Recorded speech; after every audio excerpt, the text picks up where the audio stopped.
If you've been feeling tired all the time and are wondering how to generate more energy for the things that matter, this video is for you. Most people think high performers are born with endless energy, but the truth is, high performers don't just have energy, they know how to generate it. And that's exactly what this chapter of High Performance Habits is all about, learning how to create the energy you need to perform at your highest level and feel more vibrant and alive on a day-to-day basis. If you're new here, hi, I'm Bailey, founder and CEO of Perimeter, a public safety startup serving millions of people across the US. This video is part 2 of a 6-part series where I break down each chapter of Brendon Burchard's best-selling book and how I apply them as a founder. Today, we're talking about how to generate energy. And if you want to follow along with the series, I've created a free 30-day habit accelerator with prompts to help you figure out where to start and what to focus on. It's linked in the description.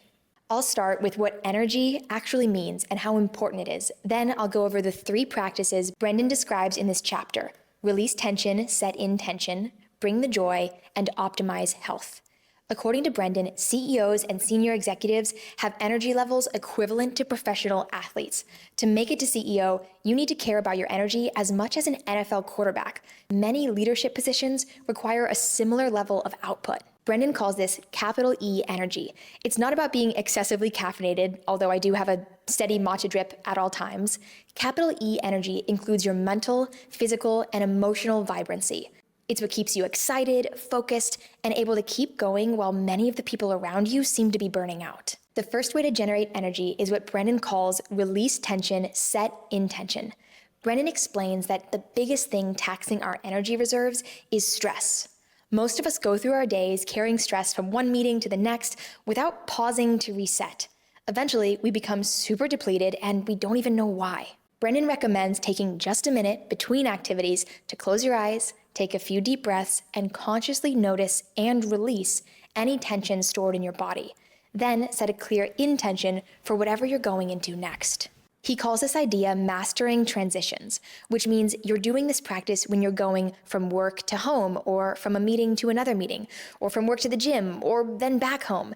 Each of these transitions, when you move from one thing to another, can be a prompt to consciously release the stress we've been holding on to and choose an intention for how we want to show up next. Here are a few prompts for part 1. What causes me the most tension or stress on a day-to-day basis? What's one thing I could do to remind myself to release that tension or stress? And if I felt more energy each day, what would I be able to do? Section 2 is called Bring the Joy. High performers experience a lot of positive emotions throughout the day. Not because everything is easy, it's usually the opposite, but because they take time to intentionally cultivate these feelings. I used to be super resistant to this idea because I kind of glorified hard work and am honestly still recovering a little bit from hustle culture. But it turns out that having a sense of play and joy at work and in life makes you perform at a much higher level than acting like a willpower-driven productivity robot. High performers prime themselves to feel certain emotions by reflecting on what they're grateful for, taking time to notice what's going well, and celebrating wins.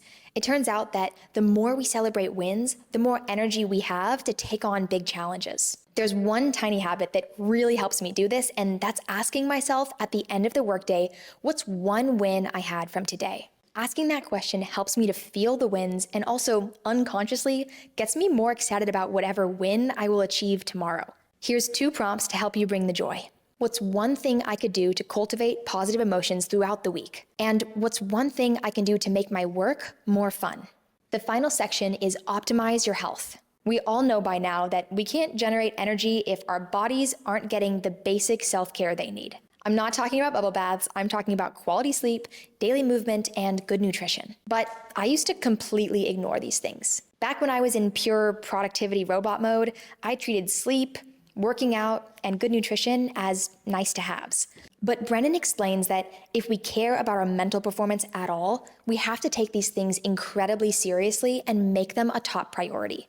Fortunately, one of these activities is a keystone habit, which means it makes the other ones much easier to build. Research shows that people who exercise start to naturally pay more attention to their sleep and nutrition. He says that if you're going to choose one thing to prioritize, starting there will unconsciously boost the other habits as well. Here's a final prompt for section 3. If I was going to get in the best shape of my life, what's the one thing I would start doing moving forward?